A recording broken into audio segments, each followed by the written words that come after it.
o estructura o diversificación de la estructura productiva. Vamos a esperar unos minutitos a que se terminen de sumar las personas que faltan. Entiendo que faltan bastantes. Nada, y también les voy a contar algo referido a los parciales. Ahora unos minutitos también, que me pidió Gustavo.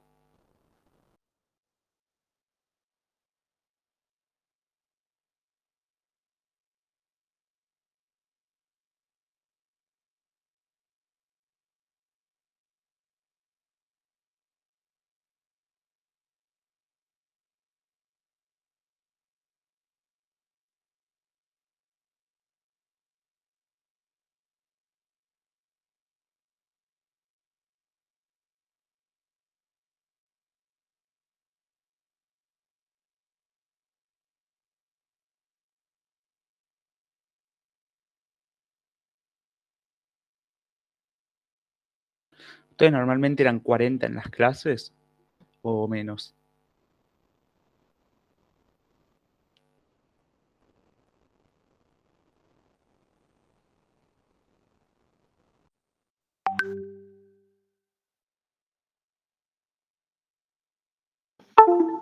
Creo que un poco menos, pero no estoy muy seguro. Ok, gracias, Franco.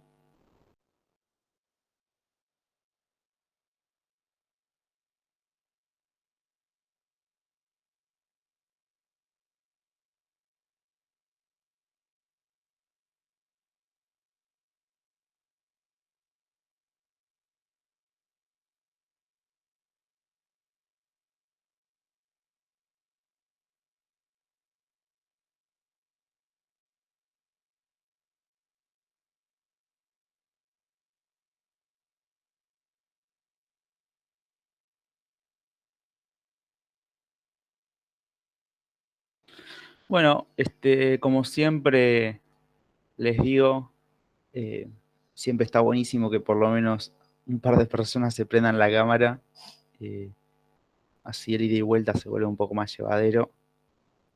Ya, ojalá que el próximo Cuatri sea con presencialidad y bueno, no vamos a poder ver las caras todos. Pero bueno, por ahora la verdad que sirve bastante, no de forma obligatoria, pero quien quiera contribuir prendiendo la cámara siempre va a ser bienvenido, bienvenida. Bueno, dicho esto, Gustavo me pidió que les cuente un poco sobre la dinámica del segundo parcial, ¿sí? Bueno, acá les voy a pedir no maten al mensajero, pero bueno, el parcial va a ser escrito, ¿sí? Y los profesores estaban bastante enojados porque supuestamente habían percibido que había habido copia entre algunos estudiantes y bueno, por lo tanto parece que los van a dividir en grupos para rendir y va a estar todo el cuerpo docente tomando el examen de forma tal de verificar que no se puedan copiar y va a ser bastante difícil, por lo que me dijo Gustavo. Así que nada, traten de estudiar bien los modelos, las explicaciones, los textos, eh, porque bueno, Gustavo me dijo eso, me dijo que va a ser a desarrollar y que va a ser con bastante más cuidado de que no se puedan copiar.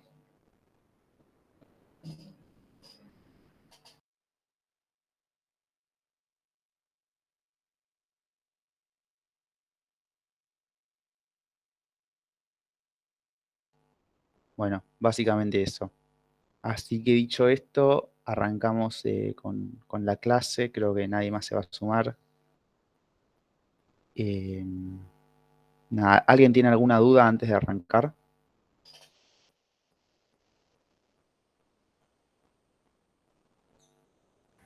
Tengo una consulta. ¿El PowerPoint del viernes pasado lo van a subir o ya? Sí, perdón, sí, lo vamos a subir. La verdad que no nos dimos cuenta de subirlo, pero sí. Vamos a subir el pasado y este también lo vamos a subir. Eso no hay problema. Ok, perfecto, gracias. Respecto a la pregunta de Agustín en el chat de no va a haber nada de multiple choice, supuestamente no, o sea, por lo que me dijo Gustavo, no. Yo no lo hago el examen igual y no participo de la corrección, así que tampoco les puedo anticipar mucho, pero por lo que me dijo, habían arreglado que sea desarrollar. Básicamente eso.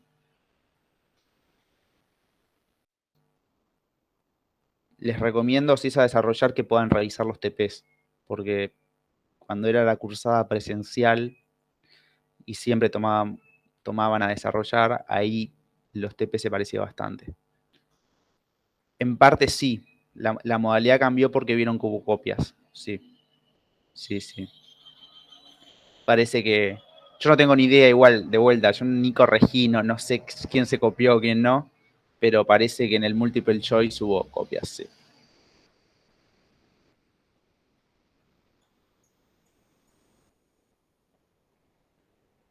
Bueno, les voy a compartir pantalla.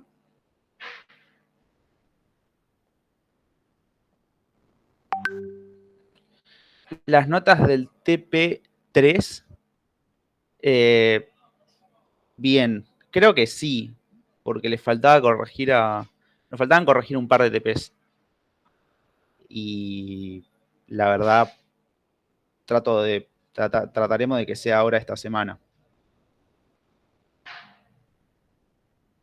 Bien, bueno. Les pido por favor que si tienen más dudas a partir de ahora se desmuten, porque la verdad que como voy a estar con el PowerPoint abierto, capaz no puedo mirar todo el tiempo el chat y se me escapa alguna. Así que nada, no tengan miedo de interrumpirme, desmutearse, opinar, cualquier cosa, porque los escucho. Bueno, la idea de hoy es ver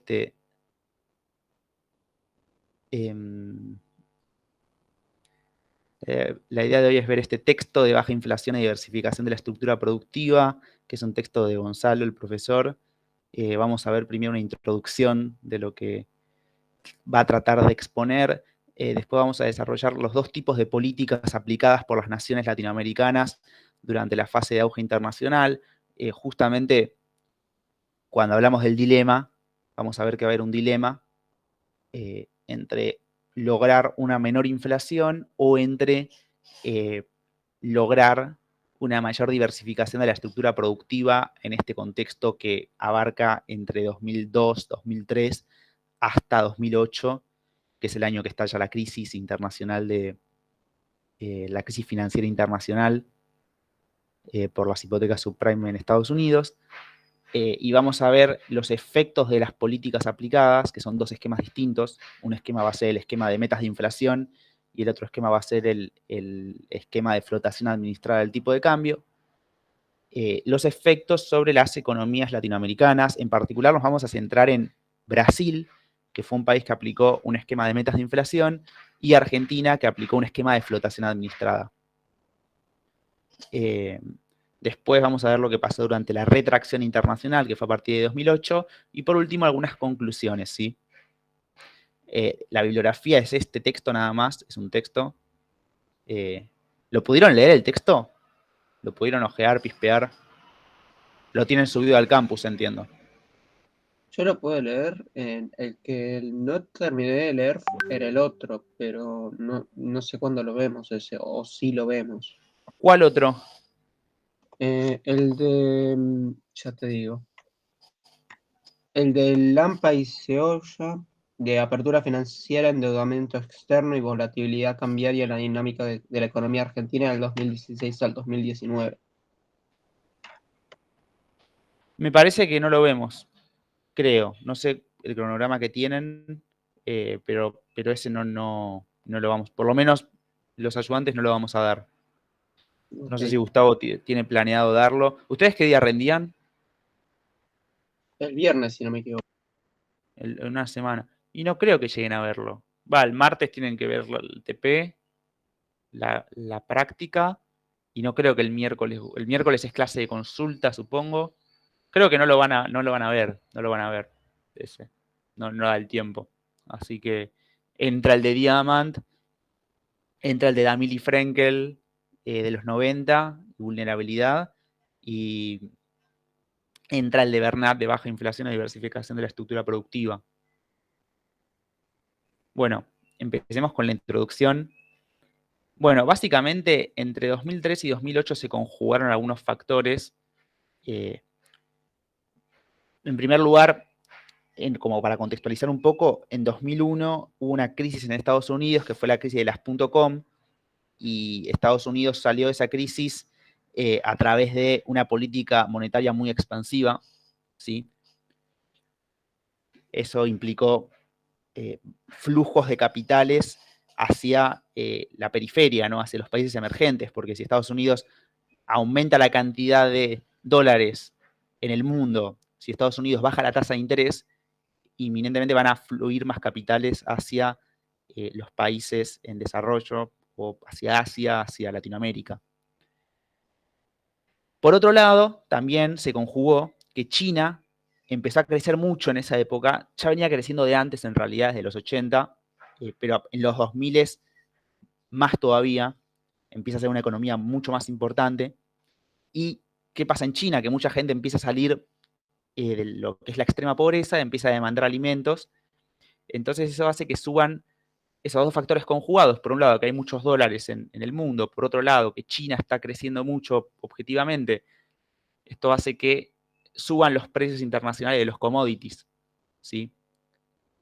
¿Qué son los commodities? Son mercados o son mercancías, son bienes que son muy homogéneos entre sí, ¿no? Como puede ser el trigo, la soja, el maíz, el petróleo. No importa cuál compres, a qué país le compres. Entonces son mercados que son bastante competitivos a nivel internacional. Eso es una commodity. Tienen en general poco valor agregado. Fíjense que lo único que hay acá con más valor agregado es insumos industriales, ¿no? Como podría ser el aluminio, todo lo que es la industria básica, para abastecer a otras industrias, pero no son bienes muy elaborados como podríamos pensar autos, computadoras, celulares, ¿no? Son energía, metales, insumos industriales. Tengo ¿Sí? una consulta sobre la crisis de las .com, porque yo más o menos sabía la idea de que eran empresas que eran como ficticias, que no tenían, en la economía real no tenían como mucha incidencia y existió como una especie de burbuja donde se sobreinvirtió sobre esas empresas. Pero, ¿cuáles fueron los efectos de la crisis en la economía real? Porque es que eso desencadenó en una crisis económica en Estados Unidos y en el mundo.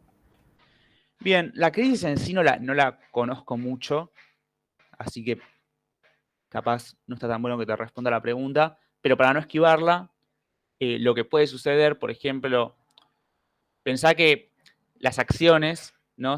Las compran a veces fondos de inversión, ¿no? A veces hay fondos que se pueden endeudar o que pueden estar endeudados y dependen de la cotización de esa acción. Si las acciones caen muy bruscamente, capaz hay fondos de inversión que quiebran, capaz esto se puede contagiar a bancos. Igual la crisis de las .com no fue tan severa, ¿no? Como fue después la crisis de 2008, que ahí sí hubo una quiebra más generalizada y una falla en el sistema financiero, pero en general las crisis se contagian por ahí, ¿no? Se contagian por el sistema financiero. Empiezan a romperse cadenas de pagos y esto lleva a que la economía entre en recesión, ¿sí?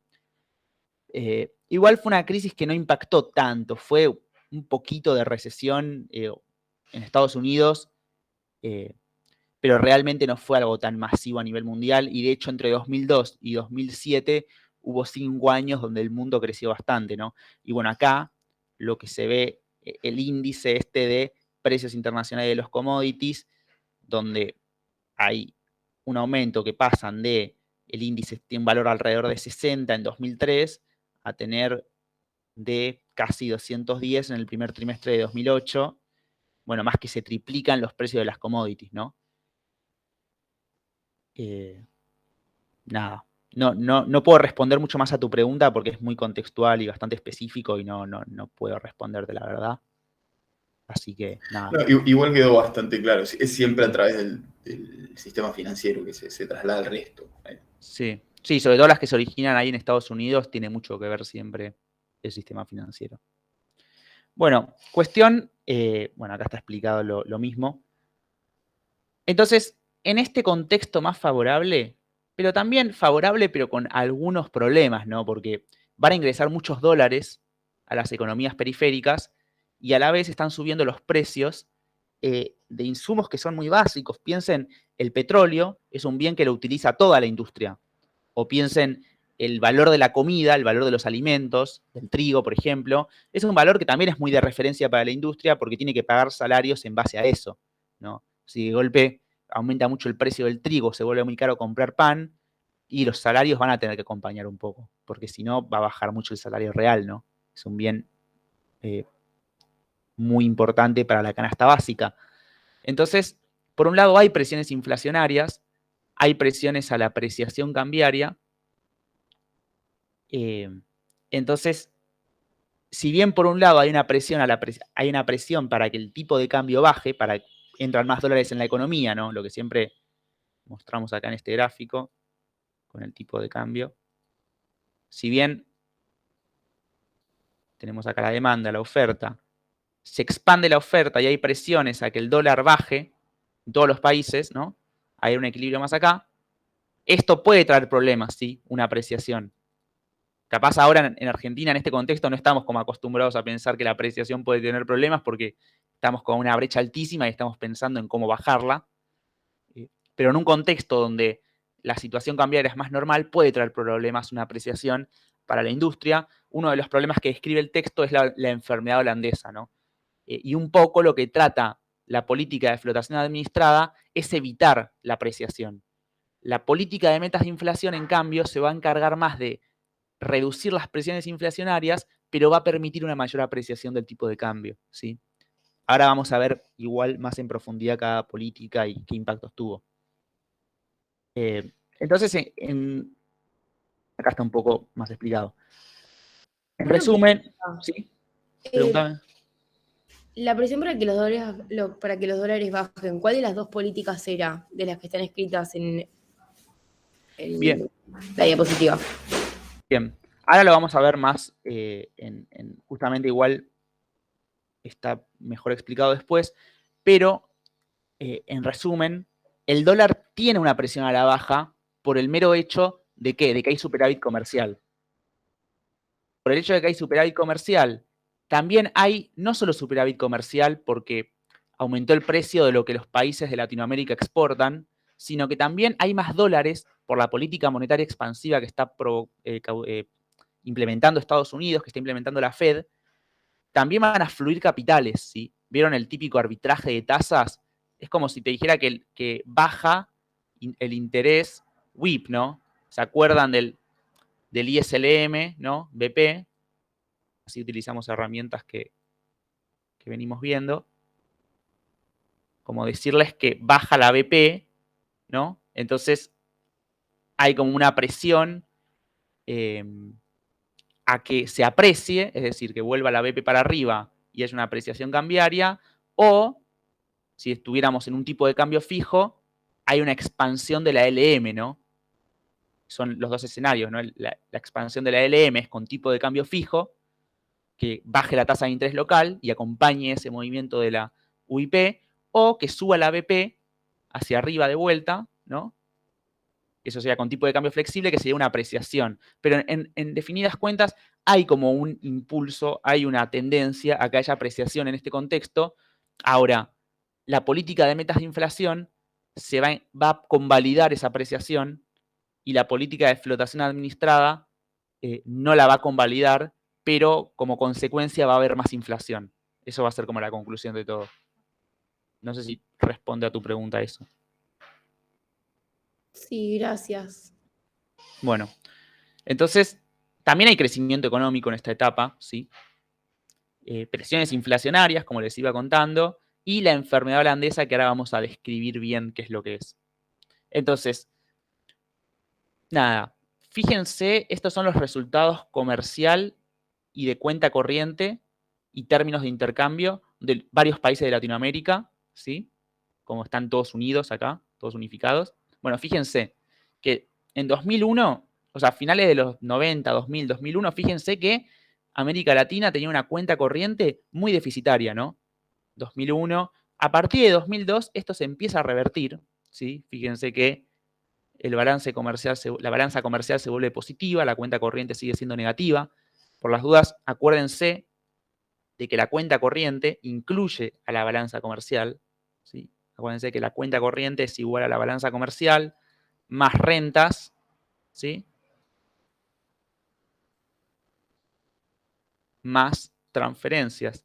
¿Por qué piensan que la cuenta corriente siempre es menor a la balanza comercial? Por lo menos Por en las Latinoamérica. rentas.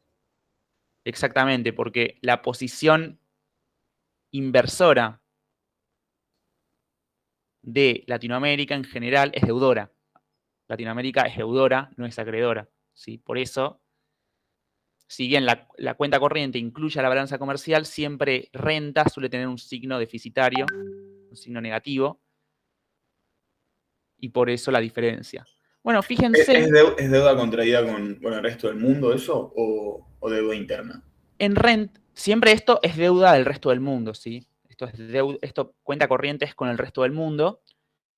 Deuda son, en realidad en renta se supone que se cuentan toda la remuneración a factores productivos hacia afuera, pero también toda la remuneración a factores productivos al interior del país, pero pagado de afuera, ¿no? Por ejemplo, un embajador está en rentas, ¿no? El embajador que vive en Japón, el embajador argentino en Japón, hay que pagarle, bueno, esos son dólares que van.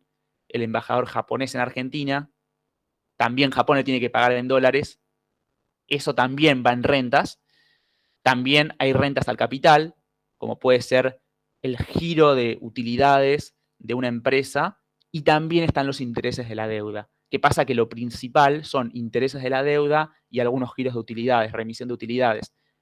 Como Latinoamérica en general es más lo que tiene que girar que lo que le giran, o lo que tiene que pagar que lo que le pagan, tiene una posición deudor, se dice, que es cuando esta cuenta rentas es deficitaria, ¿sí? Por eso siempre el balance comercial o la balanza comercial es más alta, es más elevada que las rentas, que la cuenta corriente en su conjunto, porque incluye estas rentas negativas, ¿sí?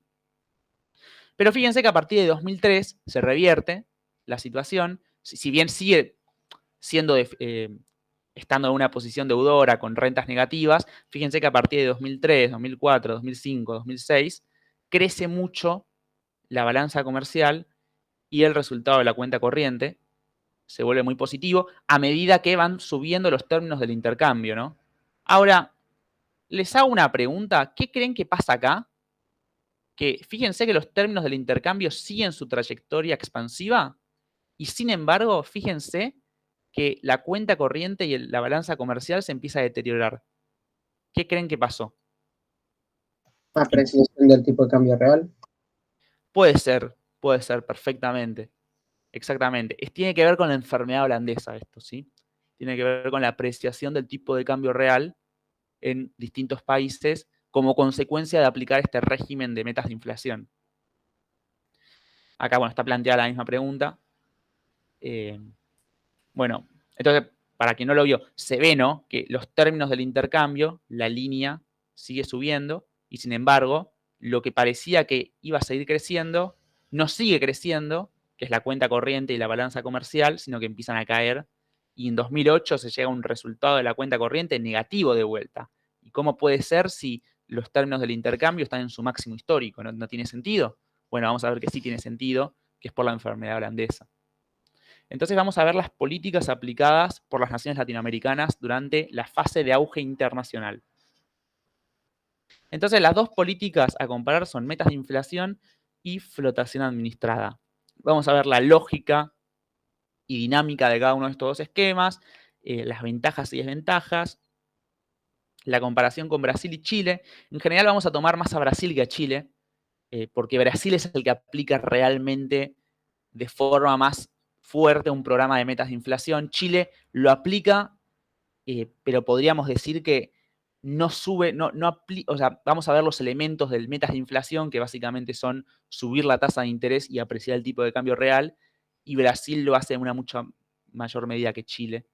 Así que en general es más con Brasil la comparación, si bien Chile también aplica una política de metas de inflación. Y las variables que vamos a tomar en cuenta son el comercio exterior, el producto, las exportaciones, indicadores sociales y la inflación. Y después, cómo llegan los distintos países a afrontar la recesión internacional que comienza en 2008. Entonces, bueno, vamos a ver primero el régimen de metas de inflación. Estas son las tasas de interés reales, ¿sí? Acuérdense que la tasa de interés real, ¿sí?, es la tasa de interés menos la inflación, ¿no? Se le descuenta la inflación. Bueno, fíjense lo que pasa, por ejemplo, en Argentina. Fíjense lo que pasa, por ejemplo, en Argentina. Fíjense que la tasa en 2003 era aproximadamente un 15,4% en términos reales. Y fíjense cómo a partir de 2004 empieza a bajar muchísimo y cómo se mantiene una tasa de interés baja. Recién en 2007, 2008 empieza a subir un poco, pero se mantiene muy baja. En cambio, Brasil, fíjense que arranca con una tasa mucho más alta de base, 40,5% en términos reales, y apenas baja un poco a 33%, pero a comparación con Argentina es muchísimo más alta. Lo más alto que tuvo Argentina es más bajo que lo más bajo que tuvo Brasil. Chile también sostiene tasas más altas entre 2004 y 2006 que Argentina, pero fíjense que tampoco tan altas como Brasil, ¿no? Pero podríamos decir que nunca tiene una tasa de interés negativa como tiene Argentina algunos años. Y bueno, después Colombia, México y Perú no los vamos a estudiar tanto, pero Perú también aplicó un régimen de metas o más orientado a las metas de inflación. Colombia un poco también y México capaz no tanto, ¿no? México tiene tasas de interés más bajitas. ¿Cómo funcionaría la tasa de interés negativa? No es negativa en términos nominales, es negativa en términos reales, ¿no? Descontando la inflación. Por ejemplo, hay una tasa del, qué sé yo, 20%, pero si la inflación fue 30%, tenés una tasa negativa del 10%. Claro, claro, están los precios metidos ahí. Claro, es la tasa de interés real, exactamente. Bueno, el objetivo del régimen de metas de inflación es contrarrestar las presiones inflacionarias derivadas de la evolución de los precios internacionales. Y para eso fijan tasas de interés de referencia elevadas. ¿Cómo impacta esta tasa de interés en precios, no? Hay un canal que vamos a llamar canal directo y un canal indirecto. El canal directo es el siguiente, es el que conocemos perfectamente del ISLM, ¿no? Subimos la tasa de interés, cae la inversión, cae la demanda agregada, hay un exceso de oferta agregada, caen los precios, ¿no? Típico canal que estudiamos en el ISLM. La idea es bajar un poco la actividad económica con una tasa de interés más elevada, ¿no? El canal indirecto, ¿sí?, tiene que ver con que una mayor tasa va a provocar el ingreso de capitales del exterior. Esto va a presionar a la baja el tipo de cambio nominal, ¿sí? Y la caída del tipo de cambio nominal repercute en los precios de los bienes transables, ¿no? Repercute en el precio de los bienes transables, generando una disminución del precio de esos bienes y reduciendo esa presión inflacionaria, ¿no? Acuérdense de que los bienes transables se fijan en general por la ley de precio único. La ley de precio único dice, yo debería poder comprar trigo, una tonelada de trigo, al mismo precio en cualquier país del mundo, porque si en mi país no me lo venden al precio que quiero, lo voy a comprar afuera, ¿no? Y es un bien que es fácil de transportar, ¿sí? ¿Podrías repetirlo al canal indirecto que me generó confusión? El canal indirecto tiene que ver con que una mayor tasa de interés, ¿no? ¿Se acuerdan de la tasa de interés WIP? La tasa de interés WIP es igual a la internacional más el riesgo de depreciación más el riesgo de default, ¿no? Entonces, si subimos la tasa de interés, vamos a provocar que la tasa de interés sea más alta que la tasa de interés WIP. Y esto va a provocar el ingreso de capitales, ¿no? Porque van a venir a arbitrar por la mayor tasa, van a querer comprar bonos locales. Entonces van a entrar dólares que se van a cambiar por pesos y van a comprar bonos locales. Y ahí va a haber un ingreso de capitales que va a apreciar el tipo de cambio nominal, porque esa mayor cantidad de capitales que entra provoca un exceso de oferta de divisas, y ese exceso de oferta de divisas es una reducción del tipo de cambio nominal, ¿sí? Entonces, ahí les contaba que se acuerdan de que los precios transables se fijan su precio por la ley de precio único, ¿no? La ley de precio único básicamente dice que el precio local de cualquier bien transable es igual al tipo de cambio nominal por el precio internacional, ¿no? Entonces, fíjense que lo que hacemos básicamente es bajar, el tipo de cambio nominal para contrarrestar el aumento del precio internacional de ese bien transable, ¿no? Entonces, contrarrestando eso, eliminamos las presiones inflacionarias locales, se supone. ¿Se entiende? Acá hay, bueno, una discusión de... se arma mucho este debate a veces de si un precio relativo puede impactar en el nivel de precios, ¿no? Se arma esta discusión de... Capaz hay economistas que pueden decir, no, pero fíjate que en realidad el aumento de los precios internacionales de los alimentos no debería repercutir en la inflación porque es un precio relativo, no es el nivel de precios lo que se está moviendo. Pero bueno, de todas formas hay evidencia de que aumentan los alimentos un 50%, va a haber más inflación en local, ¿no? Hay factores de oferta, como puede ser, por ejemplo, la crisis del petróleo del 73, que provocó más inflación en todos los países del mundo. Por más de que también puede ser generado por otros fenómenos como puede ser la emisión o como puede ser una depreciación del tipo de cambio. Pero bueno, cuando... El tema es por qué no funciona tanto a la inversa. Porque ponen la crisis del COVID, por ejemplo, Sí. todos los commodities se fueron a pique y sobre todo el petróleo, que llegó hasta casi a cotizar negativo. Y acá, sin embargo, no influye eso tanto a la inversa. No se estabilizan los precios. Sí, totalmente. Los precios son más inflexibles a la baja en general, ¿no? Esto lo agrega mucho Olivera. Olivera es un economista estructuralista bastante importante, capaz en algunas otras materias lo ven, que habla de esto justamente, habla de que los precios en general son inflexibles a la baja por un montón de razones, como pueden ser contratos, como pueden ser las propias expectativas de los agentes de que los precios en general no bajan. Y el tema es que un aumento de los precios internacionales, por ejemplo, repercute negativamente en el salario real, ¿no? Rápidamente. Entonces, probablemente haya que dar aumentos de salarios, eso repercuta en el nivel de precios. Hay canales ahí para que aumenten y son mucho más flexibles al alza los precios. Es verdad lo que decís, a la baja en general no es tan flexible el nivel de precios y por eso también una caída del petróleo no afecta. También que en general los gobiernos toman medidas, ¿no?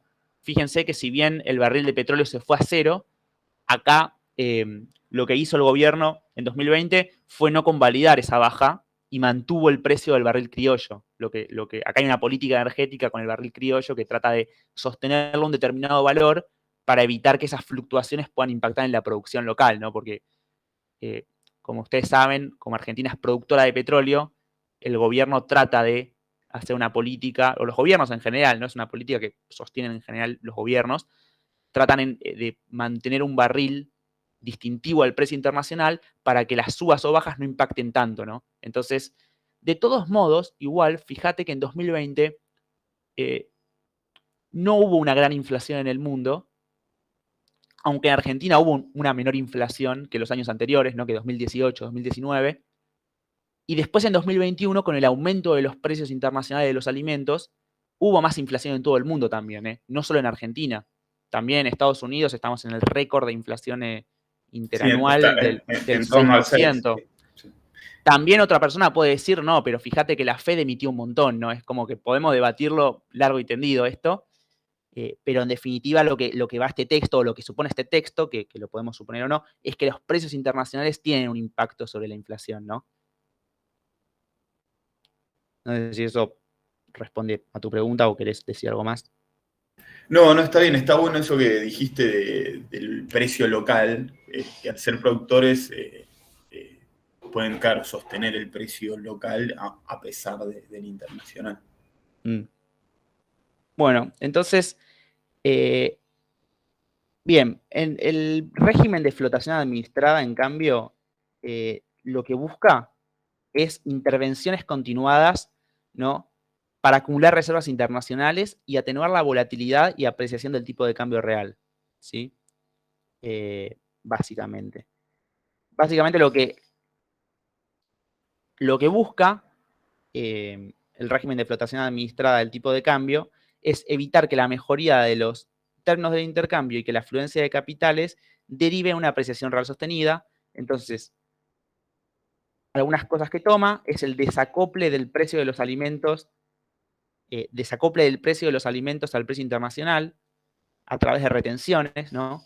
En realidad, podemos agregar que un precio local es igual al precio internacional, ¿sí? O sea, el precio internacional por 1 menos las retenciones, que son impuestos a la exportación, por el tipo de cambio. Esta formulita, agregamos esto, ¿sí? Que son las retenciones. El gobierno, allá por 2002, implementa las retenciones que justamente buscan desacoplar los precios de los alimentos del precio internacional. ¿Cómo funcionaría esto? O sea, ¿por qué una retención provocaría una reducción del precio? Probablemente alguien se estaba preguntando. Bueno, suponete que, o supónganse que el precio de una tonelada de trigo, para simplificar, es 100 pesos y que también el tipo de cambio es 1, entonces son 100 dólares, 100 pesos, es lo mismo, porque el tipo de cambio nominal es 1. Ahora, supónganse que se implementa una retención del 20%, ¿no? Supónganse que esto es del 20%, es de 0,2. Entonces, una retención se cobra en pesos al exportador, ¿sí? Lo que hace es que en lugar de recibir 100 pesos por exportar, reciba 80 pesos por exportar. ¿Se entiende? El tipo de cambio es 1, entonces en lugar de recibir 100 pesos por vender el trigo afuera, recibe 80. Y de golpe puede elegir entre venderlo adentro a 100 o venderlo afuera a 80.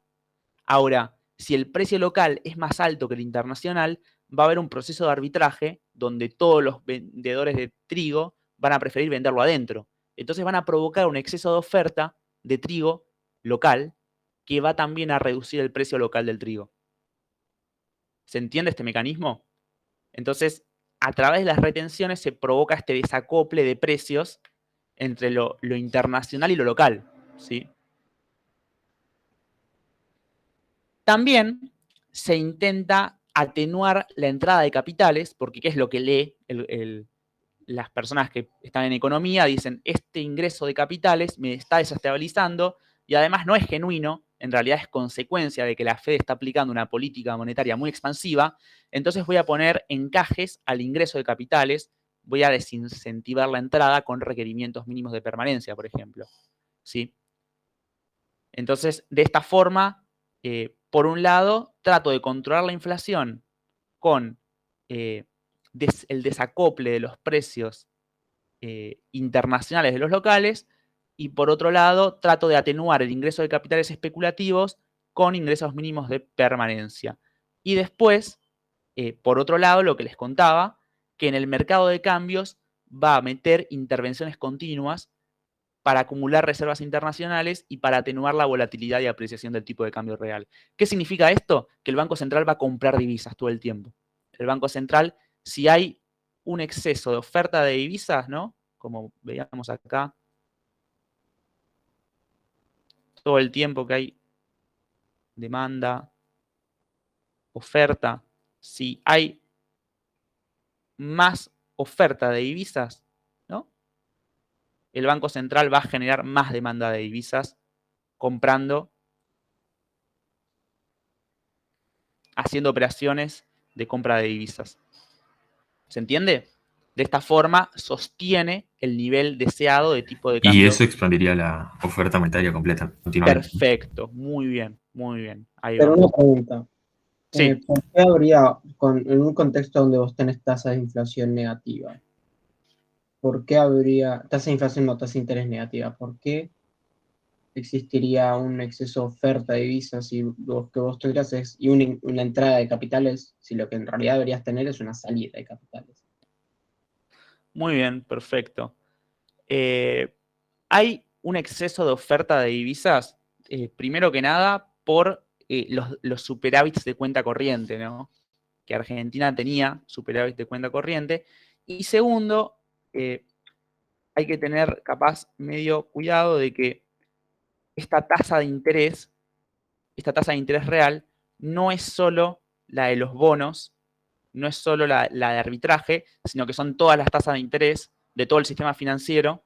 Entonces, si bien había años de tasa de interés negativa, capaz no es que la tasa de interés de los arbitrajistas era totalmente negativa, ¿sí?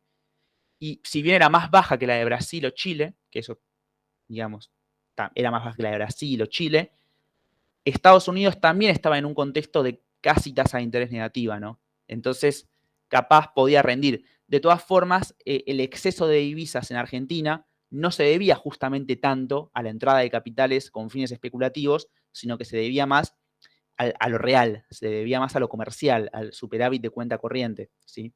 Si bien podría haber alguna entrada, y de hecho se implementaron algunas trabas a la entrada, como les decía. Pero bueno, esto es un promedio de tasas. No es que los arbitrajistas quisieran, bueno, voy a invertir en bonos argentinos porque tengo que pagar 6,1. No es tan así, ¿no? Como para ponerlo en... El problema de los fondos buitres en su momento, no recuerdo cuándo habían adquirido esa deuda, si había sido anterior a este periodo, pero bueno. No, eso fue antes. Fue en... Ponele que los fondos buitres de...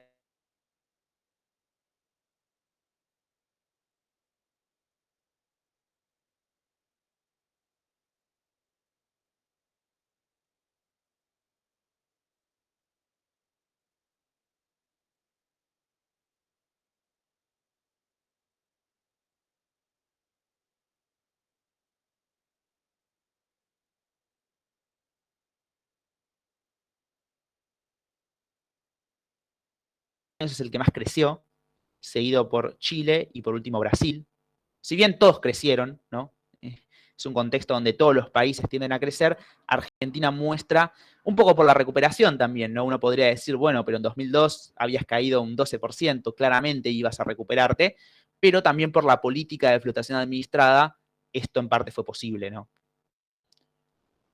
En cambio, Chile y Brasil, no tanto.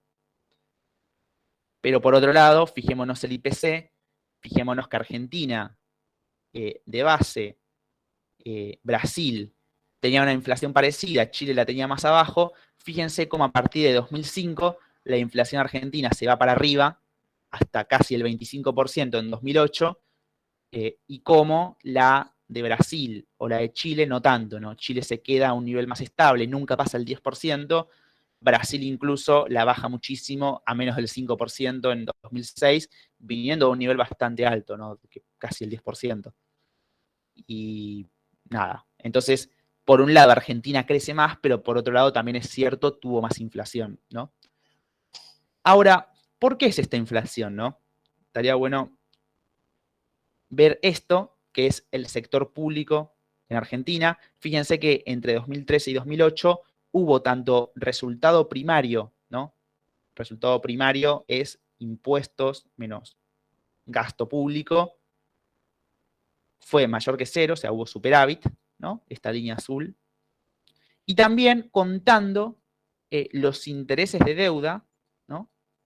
Menos intereses de deuda, también da positivo, ¿no? O sea, fíjense que hay un sector público con cuentas equilibradas en Argentina. Ahora claramente no estamos así, desde hace bastante tiempo, pero durante estos años sí hubo superávit fiscal, ¿sí? Entonces, siempre se habla de que una causa de la inflación es la emisión y una causa de la emisión es el déficit fiscal. Bueno, acá, si bien hubo emisión, ahora vamos a ver la diapositiva de la emisión, no fue porque hubiera excesivo déficit público, de hecho había superávit. Sin embargo, fíjense que las reservas internacionales de Argentina en esta etapa subieron muchísimo, ¿no? De menos de 10.000 millones en 2003 a más de 50.000 millones en 2008, si bien después esto se estabiliza y empieza a caer un poquito. En realidad el problema más de reservas empieza a aparecer en 2011, 2012. Y fíjense, la contrapartida del aumento de reservas internacionales es justamente el aumento de la base monetaria, ¿no? Fíjense que la base monetaria también aumenta. ¿Por qué es esto? Acuérdense del balance del Banco Central. Porque estaba comprando dólares y acumulando reservas. Exactamente. El aumento de reservas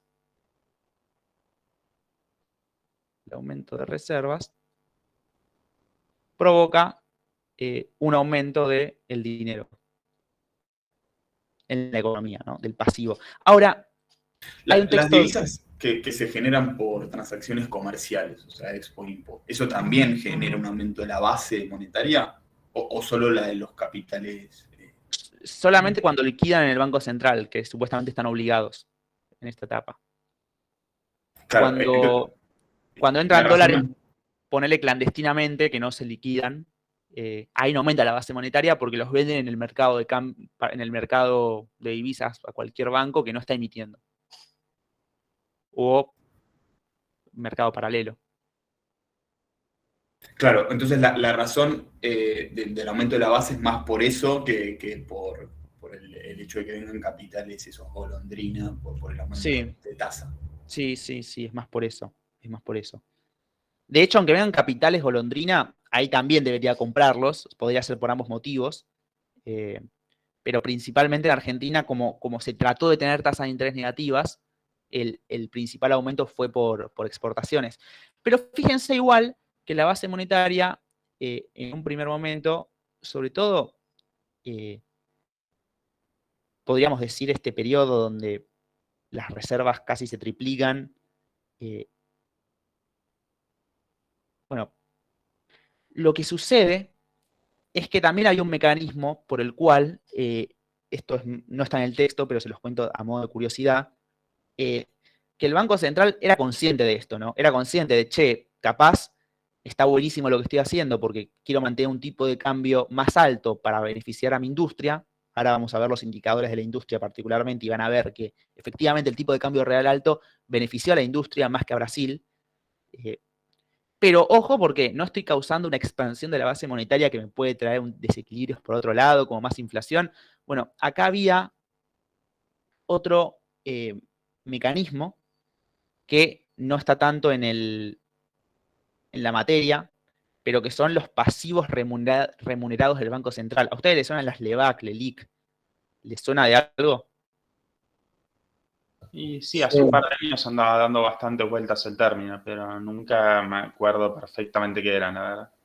Bien, el Banco Central en Argentina emite pasivos, ¿sí? Emite pasivos, como puede ser pases, o llamémosle LEBAC.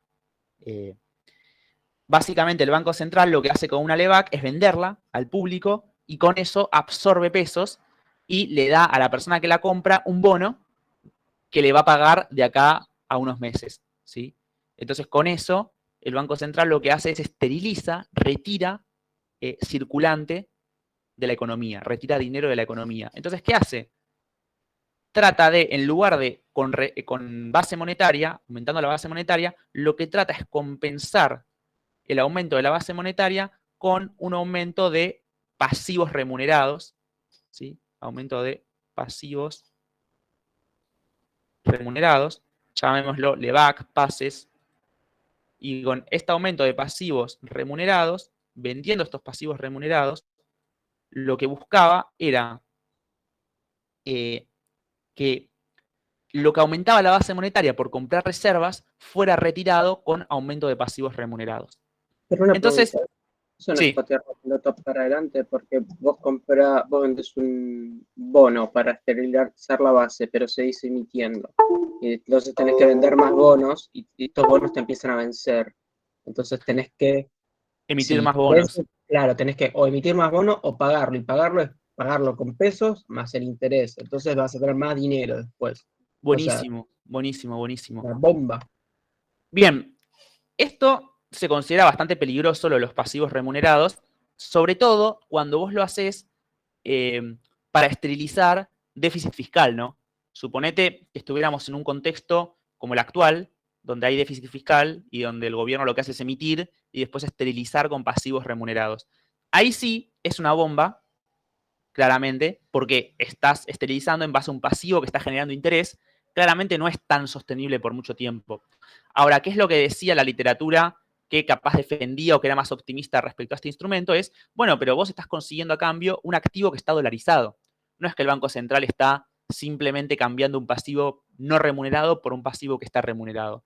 Está en el activo, está consiguiendo un activo que son reservas, que son dólares, está dolarizado. Entonces lo que decía era que en pequeñas cantidades y no tan excesivo era sostenible.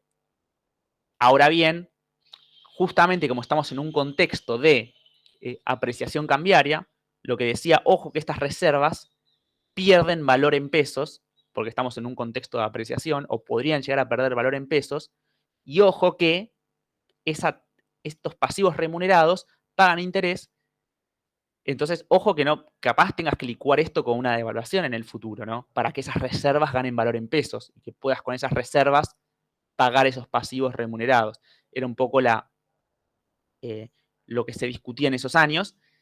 Igual funcionó, digamos, no explotó esto, por lo menos no entre 2003 a 2010, no es que hubo una bomba de pasivos remunerados, como capaz sí hubo en 2018, ¿no? En 2018, ¿se acuerdan que hubo una gran devaluación que fue por el uso de estos pasivos remunerados para esterilizar?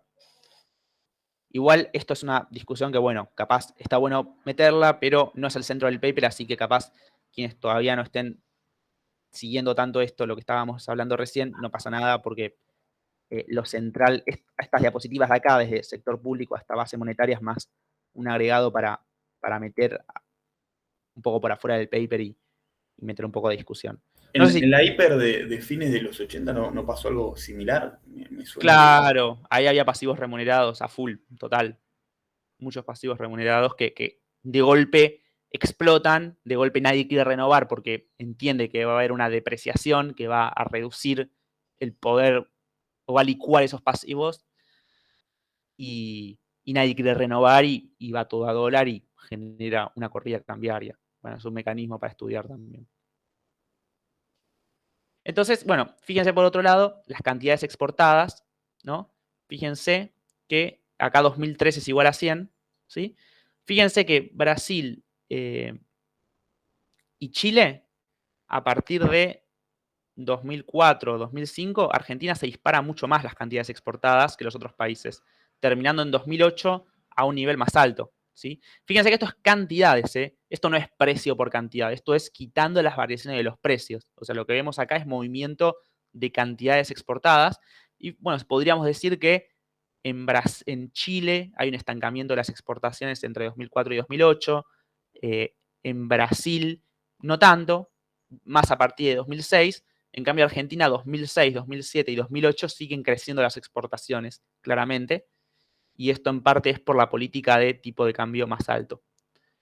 ¿Por qué? Digamos, vamos a ver ahora un poco más a fondo este tema.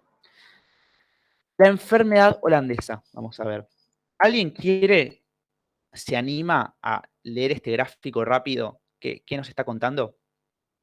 Ustedes ven más o menos, fíjense, tenemos Argentina y Brasil, estos son cantidades exportadas por ramas de actividad, y fíjense que tenemos algunas ramas más básicas como productos alimenticios, materias primas, combustibles, y por otro lado tenemos algunas que no son tan básicas como máquinas y material de transporte o resto de artículos manufacturados. ¿Alguien puede contar a grandes rasgos qué es lo que está pasando acá? Bueno, en Argentina caen las exportaciones de productos, digamos, industriales, pero no particularmente elaborados, como combustibles o químicos y metales. Claro, Mientras que los los más otros básicos. bienes, tanto los realmente básicos, como los más elaborados tienden a subir. Perfecto.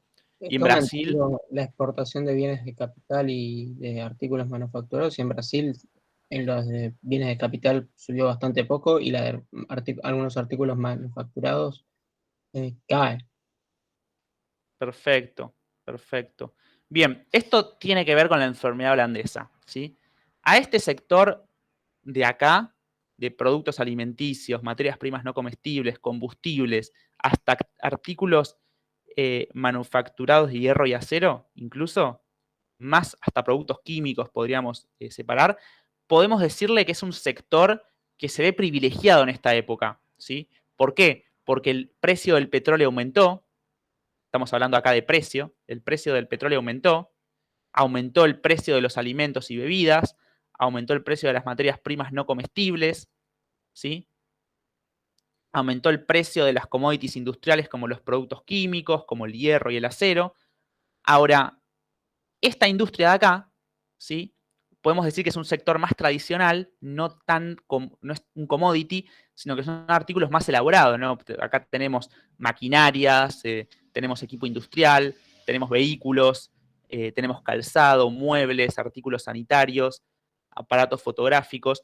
Hay industria que no es así de básica, que no se comercia en un mercado así tan homogéneo como es el mercado de commodities, ¿sí? Es industria más elaborada, más tradicional también, ¿no? Entonces, podríamos decir que en esta época, este sector de acá se vio muy beneficiado por una ventaja comparativa coyuntural de precios, ¿no? Acá hubo una ventaja de precio.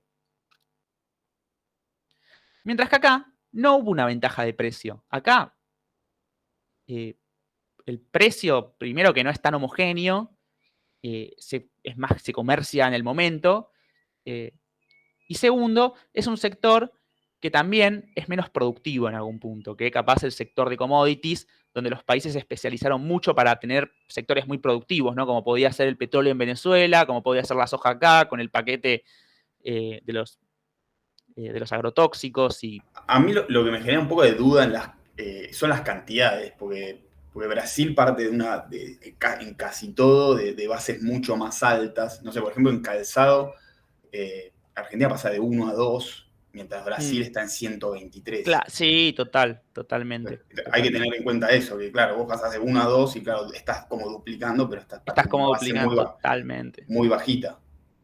Totalmente, muy buena observación, muy buena observación. Pero en definitiva, si bien eso es cierto, lo que va a la enfermedad holandesa es lo siguiente. Vamos a tratar de, primero a lo teórico y ahora vamos más a lo práctico.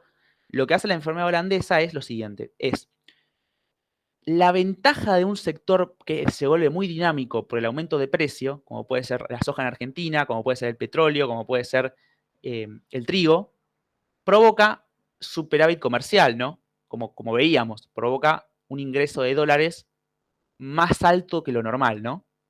Este ingreso de dólares más alto que lo normal tiende a apreciar el tipo de cambio. Y la apreciación del tipo de cambio perjudica al sector de abajo, al sector que no son las commodities, al sector tradicional. ¿Por qué? Porque el tipo de cambio anterior le servía para exportar. En cambio, el tipo de cambio nuevo, que es más bajo, dado el nivel de productividad que tiene esa industria, le deja de servir para exportar. ¿Se entiende? Esto es lo de la Básicamente, estructura productiva desbalanceada de Diamond, ¿no? es parecido el concepto, capaz no se mete tanto con la separación entre agro e industria, porque fíjate que hay productos químicos que también son commodities, Claro, pero en el pero es sentido de que parecido el concepto, exacto. tenés sectores de la economía que tienen diferentes niveles de productividad y bueno, si tienes un tipo de cambio que beneficia a uno y no puede beneficiar al otro, no vas a tener las exportaciones de menor productividad. Exacto, exactamente, totalmente. Y ahí surge un tema, que es cierto, Brasil parte de una base más alta en casi todo, porque es un país más grande, más habitantes, etcétera, que en los 90 también tuvo un mejor desempeño que Argentina. Ahora bien, también es cierto que en muchos sectores, sobre todo en resto de artículos manufacturados, Brasil presentó un peor rendimiento porque cayó en todos. O sea, En cambio, Argentina subió, ¿sí? Capaz de vuelta, partiendo de una base más baja. Igual, ojo que es millones de kilos, ¿no? También hay que contextualizar eso, de que no es que estamos exportando 22 muebles, estamos exportando 22 millones, ¿no? Por así decirlo. Es cierto, Brasil parte igual de una base más alta, pero por ejemplo en calzado presenta, bueno, Argentina empieza a progresar en este sector que es el calzado por una ventaja de un tipo de cambio real más alto y Brasil no lo logra en este periodo, ¿no? O podríamos decir lo mismo con aparatos fotográficos.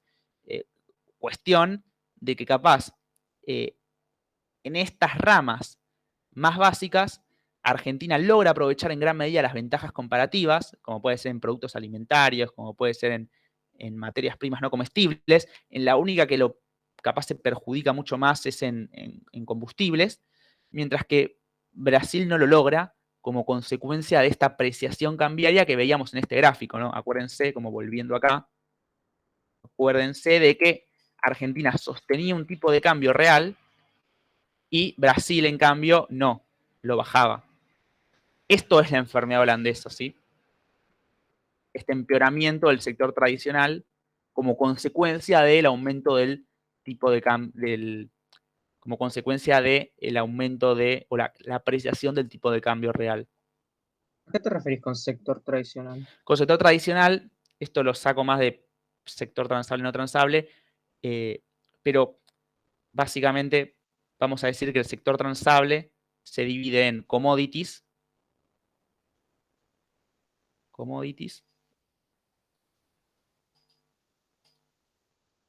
y el otro lo vamos a llamar tradicional.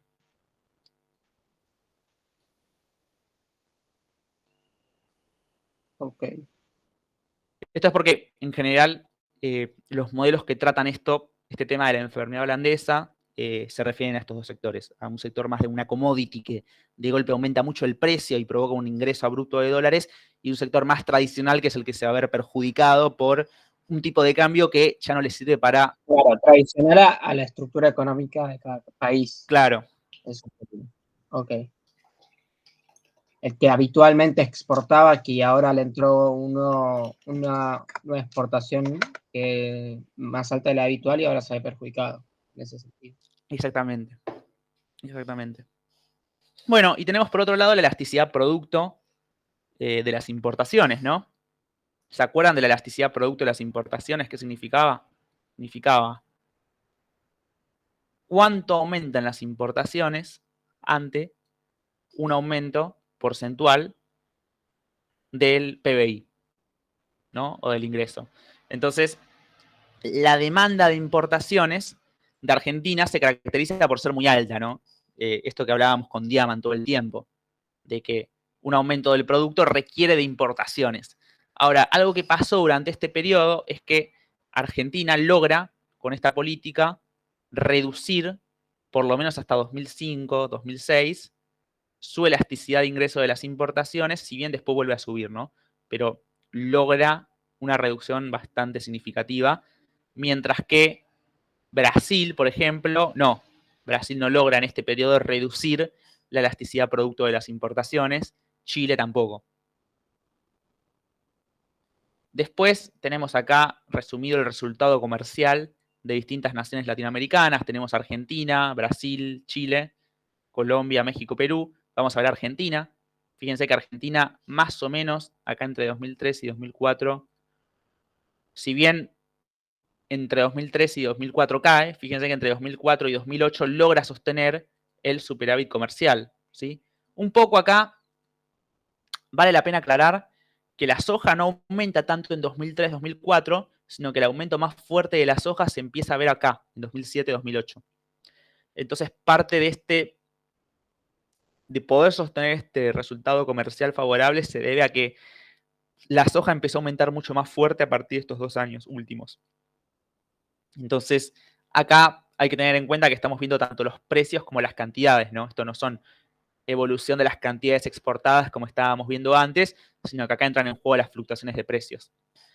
Fíjense Brasil, que también aumenta mucho su resultado comercial, pero que a partir de 2006, 2007 lo empieza a reducir, ¿sí?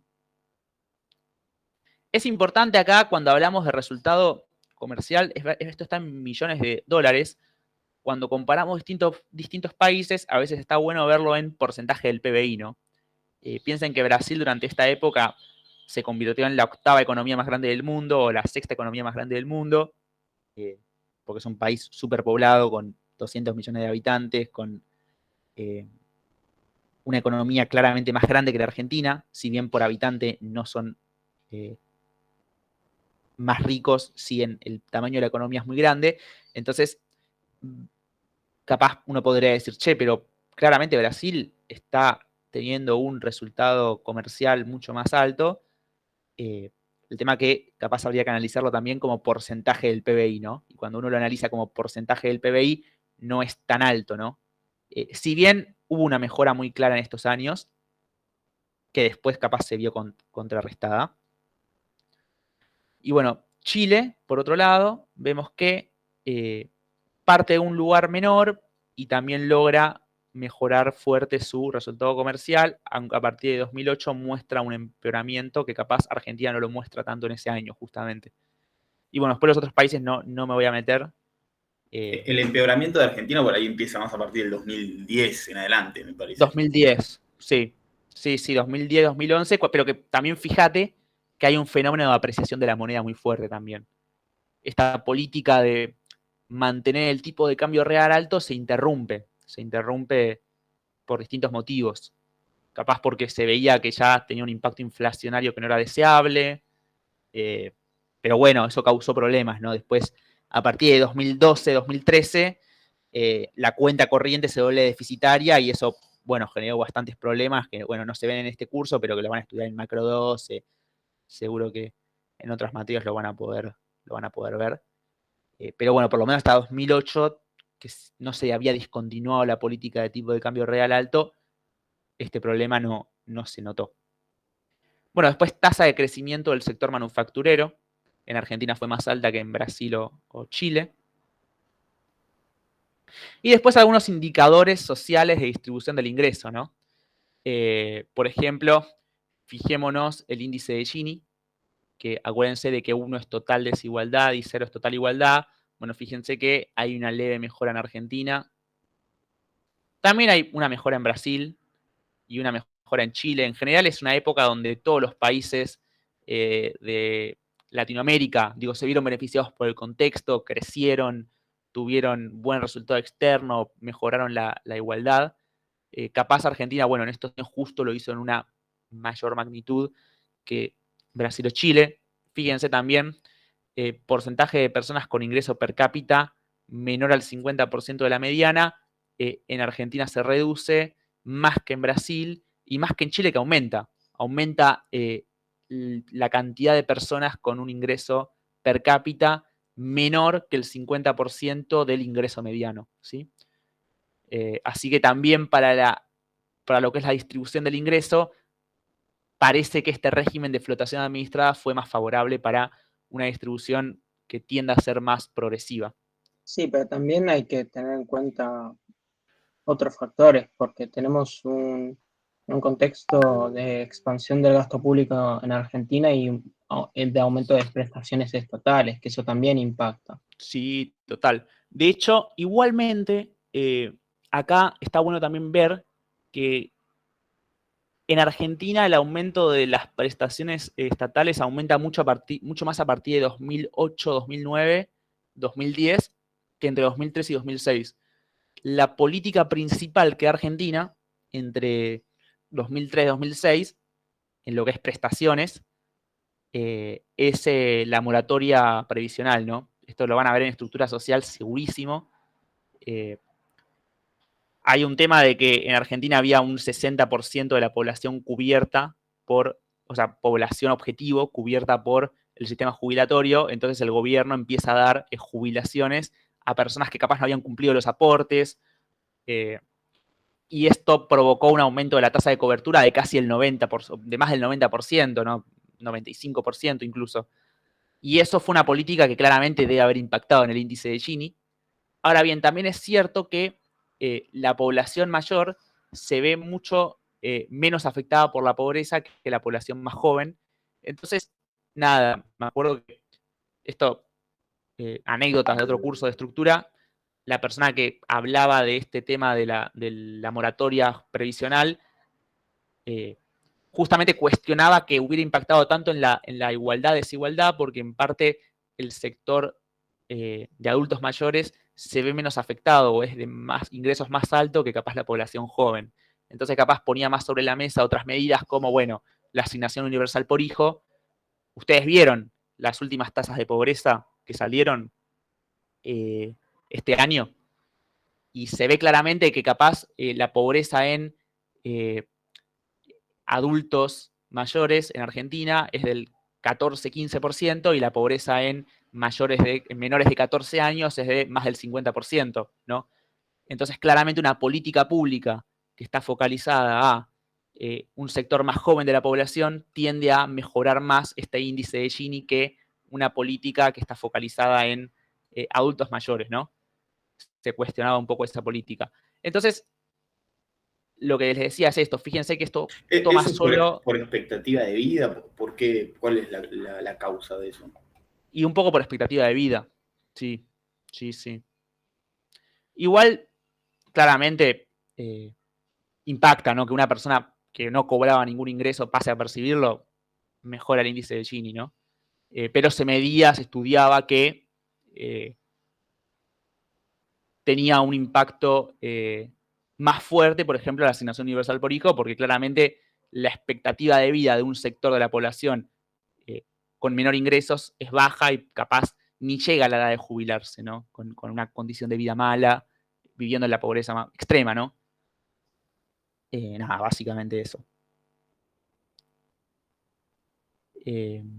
Bueno, después vamos a ver este debate también del tipo de cambio, ¿no? Porque medio que capaz lo que les debe estar quedando de esta clase es que medio que hay una ensalada, ¿no? Porque por un lado nos la pasamos un montón de clases hablando de los efectos contractivos de una devaluación, ¿no? ¿Se acuerdan de todo el tiempo del efecto Carlos Díaz Alejandro y cómo la devaluación provocaba una reducción del salario real y del consumo y de la producción y al final la devaluación era contractiva? Entonces, sí, es verdad, la devaluación, un salto cambiario es contractivo. Ahora, no hay tanto consenso de qué ocurre en el mediano plazo cuando entramos en una política de tipo de cambio real alto y estable, ¿no? Que era lo que se hablaba en esa época. En esa época, los discursos del Ministerio de Economía decían, bueno, vamos a por un tipo de cambio real alto y estable, de forma tal de que la industria pueda empezar a producir y de que más sectores se puedan incorporar a la exportación. Una pregunta, que a mí esto me genera duda, porque vos suponete tenés la primera evaluación que justamente te produce una devaluación, tipo valga la redundancia, y tenés un tipo de cambio más alto y eso te va a producir una contracción económica por el efecto Carlos Díaz Alejandro. Pero ¿cómo puedes mantener ese tipo de cambio real alto si tenés tú una atracción en precios que va hacia la tendencia de que se te aprecie, que se te aprecie el peso? Entonces que se te contrarreste ese tipo real, ese tipo de cambio real alto y justamente no estable. ¿Cómo es que lo puedes mantener? Totalmente, total. Esa es la crítica al tipo, al concepto de tipo de cambio real alto y estable. O sea, ¿realmente existe el tipo de cambio real alto más estable? ¿No? Es una crítica que se le hace, porque hay un efecto, que esto lo deben haber visto con Gustavo o con Juan Pablo en la clase de Diamant, que es el pass-through, ¿no? ¿Se acuerdan de lo que es el pass-through? No, la verdad que no. El pass-through es eso que vos Sí. decís, es el pasaje a precios de la devaluación. Entonces decimos que hay pass-through pleno cuando una devaluación se va a precios completamente. Eso es el pass-through. En Argentina es el más alto de Latinoamérica. Y actualmente es muy alto el pass-through en Argentina. Sí, totalmente. En lo que es 2003 y 2008 se pudo sostener. De hecho, en 2002 la devaluación fue del 200%. Después se redujo un poco de ese nivel, pero básicamente el tipo de cambio se va hasta 3 pesos, después baja a 2 y pico, pero después durante el gobierno siguiente con la gestión de la Baña se va el tipo de cambio a casi 4 pesos. hay una gestión para que el tipo de cambio suba que no tuvo un impacto en precios tan fuerte, ¿no? Fíjate que ahí el tipo de cambio estamos hablando de que se fue arriba en 4 años un 300% y sin embargo los precios aumentaron un 40% en 2002, un 15% en 2003, un menos de un 10% en 2004. Estamos hablando de un contexto que no es tan inflacionario como lo fue la devaluación, donde el pass-through no fue tan alto. Entonces, por eso se hablaba de la posibilidad, o sea, había optimismo en, bueno, podemos sostener este tipo de cambio real alto y estable. Claro, pero a mí lo que me genera duda es porque vos tenés una política de explotación administrada que reniega de la tasa de inflación para justamente buscar una entrada de divisas, menos volatilidad y conseguir un tipo de cambio real alto y estable. Pero renegar de la inflación es justamente como ponerse de espaldas a uno de los factores que te lleva justamente a una apreciación o depreciación de tu tipo de cambio real.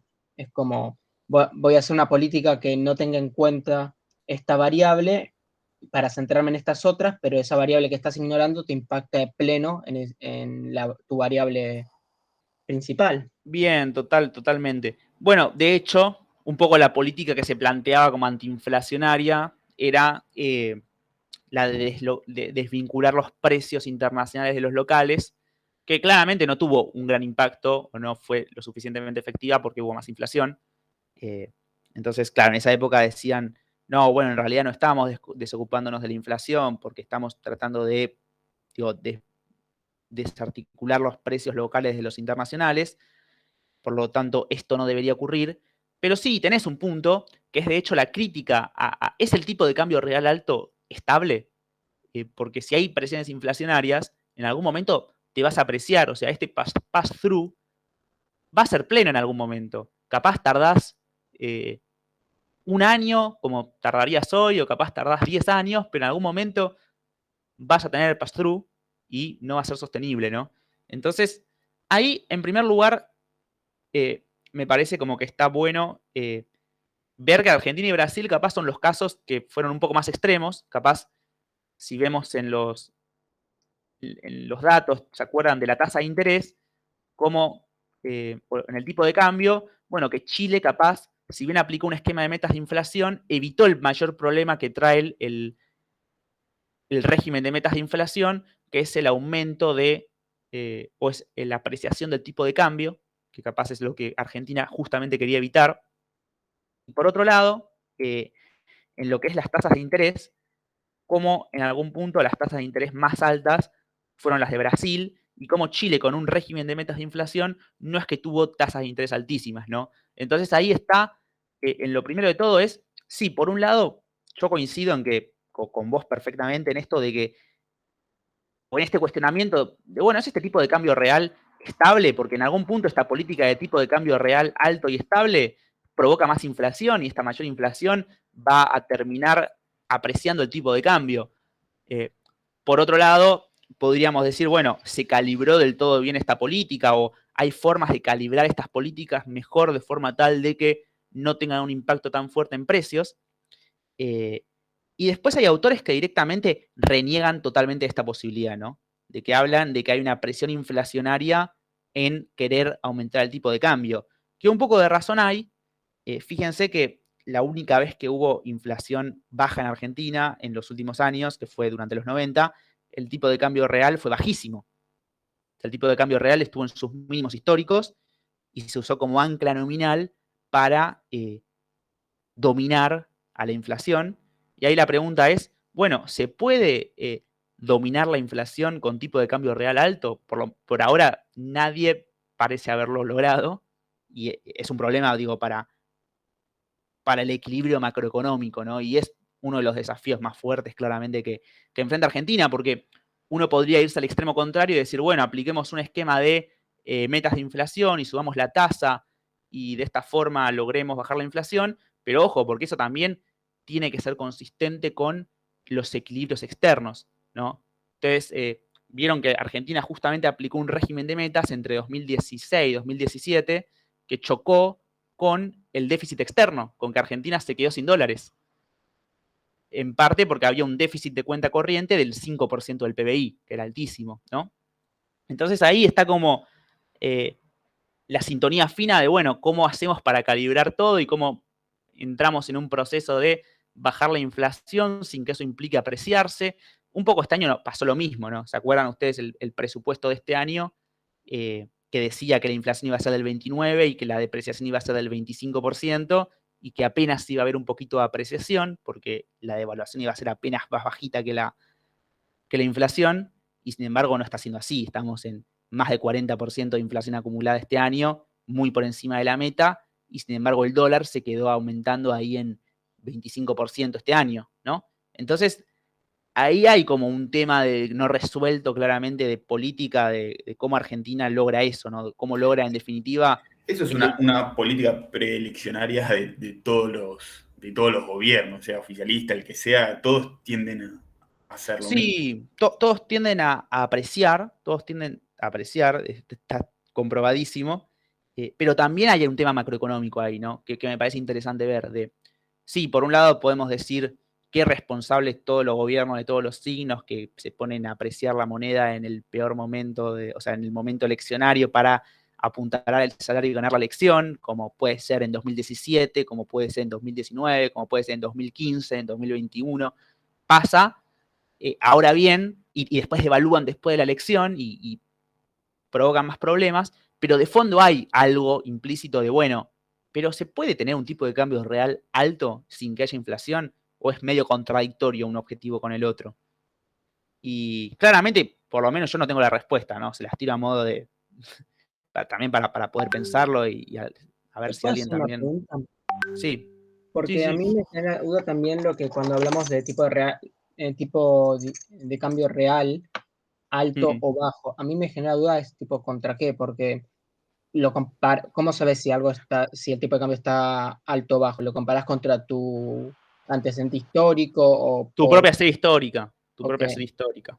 porque eso es lo que me genera duda, porque ¿cuál es la vara con la que me dices si algo es alto o bajo? Tu propia serie histórica. Si vos ves como esto va a ser muy hecho con la...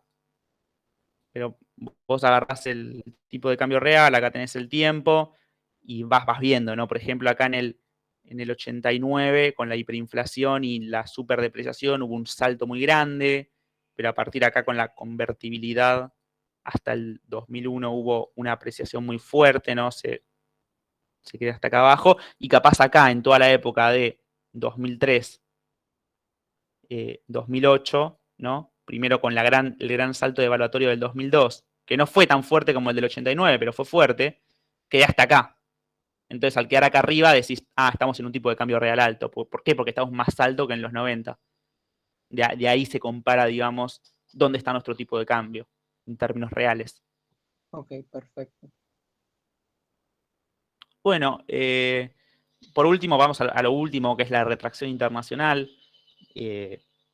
Bueno, básicamente en 2008 todas las economías latinoamericanas están en una situación bastante sólida, afortunadamente, básicamente porque entre 2003 y 2007 el PIB per cápita en América Latina creció a una tasa del 3,5% anual, hubo incremento de reservas internacionales, esto relajó la restricción externa de Diamant y redujo las necesidades, también hubo reducción de las necesidades de financiamiento público. Acuérdense de que el superávit que tuvo Argentina también lo tuvieron otros países, ¿no? El superávit fiscal. Esto básicamente provocó que los países lleguen a una mejor situación en términos generales a lo que fue la crisis internacional del año 2008, que fue una recesión global, ¿sí? Fue una recesión global. Entonces, los países con regímenes de metas de inflación, ante la crisis de 2008, en algún punto el cumplimiento de las metas de inflación demoró la implementación de políticas contracíclicas. ¿Por qué? Bueno, porque hubo una caída de los precios internacionales de las materias primas y esto contrajo el saldo de la cuenta corriente, ¿sí? Contrajo el saldo de la cuenta corriente, lo vimos, ¿no? Entonces, hubo una devaluación en muchos de estos países del tipo de cambio nominal por las salidas de capitales. Entonces, esta devaluación del tipo de cambio nominal impactó negativamente sobre la tasa de inflación y sobre el régimen de metas de inflación. Entonces, por cumplir con los objetivos inflacionarios, las reducciones de la tasa de interés recién se produjeron a comienzos del 2009, cuando ya estabas en un momento más avanzado de la crisis, ¿no? De O sea, hecho, porque fue muy rápido y no llegué a seguir. O sea, perdón. tuviste que mantuvieron las tasas altas de interés a pesar de que estaban cayendo los precios de las commodities y se produce una salida de capitales que hace Claro, que suba el tipo de cambio. exacto. Sube el tipo de cambio, hay una devaluación, esa devaluación tiene impacto en la inflación, capaz no al nivel de Argentina, pero sí aumenta la tasa de inflación de esos países en 2008. Entonces mantienen la tasa alta a pesar de que las economías ya estaban en recesión. Por ejemplo, Argentina, el tercer trimestre de 2008 entra en recesión. Entre el tercer trimestre de 2008 y el tercer trimestre de 2009, Argentina está en recesión, y a partir del cuarto trimestre de 2009 ya sale de recesión. Fue así, digamos, el ciclo, por lo menos en Argentina. En todos los países, piensen que la crisis en Estados Unidos arranca en 2009, perdón, en 2007, cuando empiezan a quebrar los bancos con este sistema de hipotecas subprime. Esto lo van a ver en otras materias, no se preocupen.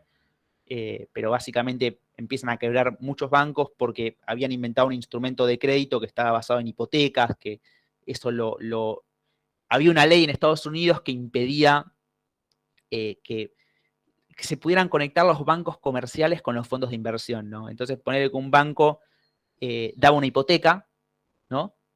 O le daba crédito en base a hipotecas a un deudor, entonces no podía venderle ese crédito a un fondo de inversión para deshacerse del riesgo. Bueno, esto en Estados Unidos se corta en 2000 o en el 99, me parece que se empieza a permitir ese tipo de mecanismo. Entonces, entre 2003 y 2007 se arma una burbuja donde los bancos comerciales daban hipotecas al público y se las vendían a los fondos de inversión, que las reunían en paquetes accionarios y se las vendían a otros accionistas de otros países del mundo, a todo el mundo, a bancos europeos, asiáticos. Como inversión con bajo riesgo, además, ese era el Claro, problema. Fondos de como pensión. exactamente, como inversión de bajo riesgo. Y el problema que tuvo eso fue que los bancos comerciales, al ver que no había riesgo, porque podían deshacerse de todo el riesgo vendiendo rápido, empezaron a dar hipotecas a personas que no podían pagarlas. Bueno, en un momento algunos bancos no pudieron cobrarse esas hipotecas, algunos fondos de inversión no pudieron cobrarse de esa plata, empezaron a quebrar fondos de inversión, empezaron a quebrar bancos, y la crisis se contagió a todo el mundo porque estos instrumentos los poseían bancos de todo el mundo. Y bueno, esto impactó rápidamente en algún punto, volver mundial a la crisis bancaria en Estados Unidos, que arranca en 2007 y el fenómeno clave es en 2008, en septiembre, la quiebra de Lehman Brothers, ¿sí? Y bueno, cuestión de que ya en septiembre de 2008, tercer trimestre de 2008, ya los países de Latinoamérica empiezan a resentirse de la crisis y, sin embargo, recién a principios de 2009 empiezan a aplicar las políticas monetarias expansivas para lograr bajar la tasa y en algún punto empezar a mover la economía por otro lado. Entonces, bueno, empiezan a aplicar políticas monetarias expansivas, flexibilización de los encajes. ¿Se acuerdan que si uno bajaba los encajes, provocaba una expansión de la oferta de dinero por el multiplicador bancario que habíamos visto al principio del curso? Entonces, en conclusión, lo que termina diciendo el texto de Bernat es que hay un dilema entre baja inflación y diversificación de la estructura productiva con más creación de empleo, ¿no? Que el Estado tuvo que sortear, o los distintos estados tuvieron que sortear, por lo menos en esta época de auge internacional.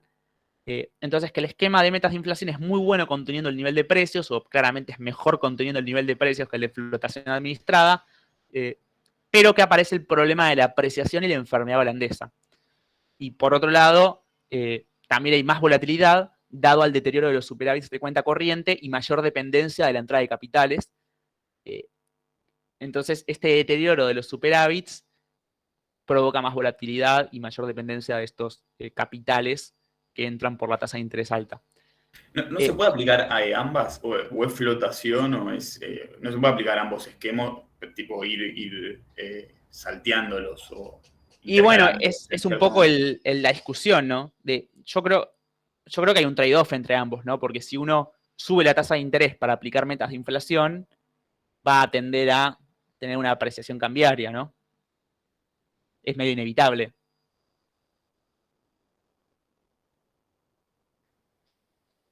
Igual lo de la enfermedad holandesa no sería producto del esquema de metas de inflación, sino del contexto, más que nada.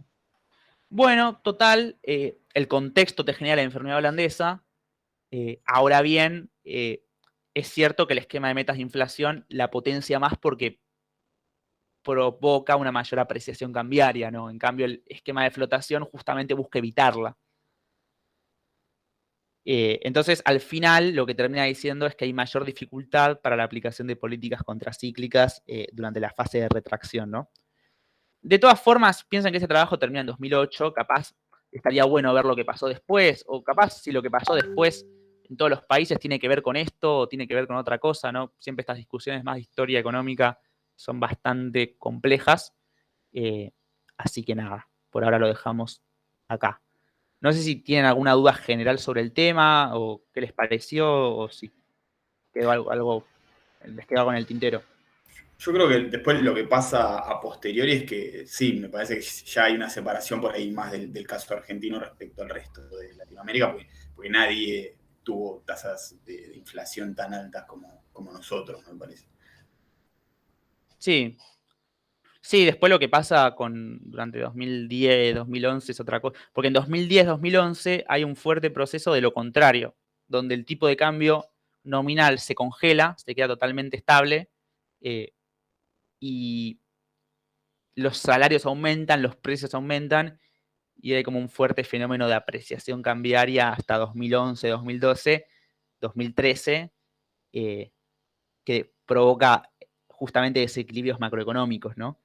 El tema era que había un proceso de apreciación cambiaria con una inflación del 25%, ¿no? Entonces, del 25, casi 30%. Entonces era difícil la situación, porque si uno salía devaluando, iba a provocar una mayor inflación. Finalmente se salió devaluando. En el 2014 hay una devaluación que provocó un año de 40% de inflación y bueno, entramos en un ciclo, ¿no? Que justamente entre 2012 hasta 2017 hay un ciclo fuerte de estancamiento en Argentina que es justamente consecuencia de que por un lado enfrenta el problema de la inflación, pero por otro lado resolver el problema de la inflación implicaba apreciar la moneda, y por otro lado apreciar la moneda implicaba más desequilibrios externos que dificultaban todavía más la situación, ¿no? Y bueno, la salida de eso fue en 2018, una devaluación muy fuerte que causó más inflación y bueno, un fenómeno, ahora estamos viendo cómo se sale de esa. Encima entre 2018 y 2020 cae la pandemia y ahora, bueno, estamos en 2021, ya contexto de inflación interanual del 50, pero con un agregado que es que ahora hay superávit comercial de vuelta, ¿no? Entonces en algún punto se recupera este equilibrio del sector externo, ¿no? Ahora capaz el problema viene también por el lado fiscal, ¿no? Así que, nada, medio complejo igual, medio rápido. Y el pago de deuda. ¿Cómo? Y el pago de la deuda. Totalmente, ¿no? Sí, de acuerdo con el fondo mediante, harían falta 3 clases más mínimo hasta llegar a donde estamos hoy y bastantes textos. Pero a mí no me quedó claro por qué teóricamente se produciría el superávit fiscal que tenemos. Porque estoy intentando pensar y estamos teniendo una apreciación del tipo de cambio del peso, o sea, real, y estamos teniendo un superávit fiscal. Eso no debería producir, o sea, todo lo contrario. Eso es lo que no me queda. Superávit comercial te referís, ¿no? O fiscal no tenemos. No, comercial. Bien, primero porque el tipo de cambio no es el único determinante del superávit o déficit. Acordate que las importaciones dependen del producto. Claro. Entonces, en 2018 hasta 2020 hubo 3 años seguidos de recesión. Eso derrumba las importaciones de cualquier país, sea cual sea tu tipo de cambio, digamos. Y después, en segundo lugar, si bien este año hubo apreciación cambiaria, hoy no estamos en un nivel tan bajo como lo estábamos entre 2012 a 2017. Estamos en un nivel mucho más alto. Perfecto. Por más de que hay una brecha enorme, ¿no? Digamos, eso aparte que la brecha te da la sensación de que el tipo de cambio tiene que aumentar ayer, porque tenés una brecha enorme y por lo menos la expectativa es cómo puede ser que paralelo esté 200 y en el oficial esté 100 y poco. Bueno, la brecha causa eso, causa que parezca insostenible el tipo de cambio y lo pone en jaque a un determinado tipo de cambio. Pero el nivel de tipo de cambio real hoy está a un nivel bastante alto. No es que estamos apreciados como podía ser 2015, 2017, donde había claramente un problema de que este tipo de cambio era insostenible para los exportadores, para mantener el equilibrio externo. Este tipo de cambio podría ser de equilibrio externo en un contexto de más crecimiento. El tema es la brecha, más que el nivel hoy.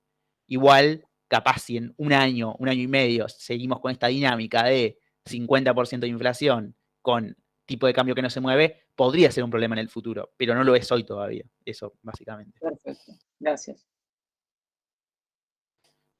Bueno, ¿alguna otra cosa quedó? Y un poco la reactivación económica a nivel mundial también, porque venimos de un año anterior muy malo, 2020, con el tema de la pandemia, y digo, 2021 supone que empieza a reactivarse todo también. Sí, total. Sí, de hecho ahora está la discusión de si la Fed tiene que empezar a subir la tasa, ¿no? De acá a un tiempo, porque si bien como que Estados Unidos no llegó a recuperar totalmente el nivel de empleo, la inflación se le está yendo y bueno, tiene este tema de si sube o no sube la tasa. Creo que están empezando a cortar con no sé cuál es el término en español, quantitative easing, que no sé cuál es en español, así que no lo voy a intentar traducir. Es la expansión de la base monetaria, básicamente, no es eso, es la emisión. Claro, sí. Claro, pero es como más destinado, es más especial, que eso es como destinado a los mercados financieros, como más particular. Sí. A meter en los bancos liquidez para que no quiebren, básicamente. Sí.